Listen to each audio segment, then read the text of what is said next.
my name is Laurel Dans. I am from Sunburst Properties, and we service areas in Roseville, Sacramento, and the surrounding areas. Today, we are going to talk about common rental repairs. The first one, the most common one, I think, is garbage disposals. A lot of tenants throw rice or oatmeal or avocado pits down the garbage disposal, which that definitely does need to be, repaired. Water heaters, tis the season for water heater repairs. HVAC systems, plumbing, and clogged drains. And a lot of times, side note, a lot of times this can be charged to the tenant if it is tenant, responsibility. Appliance repairs, and also broken sprinklers too.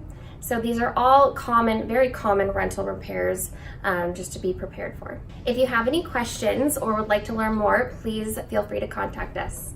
Thank you.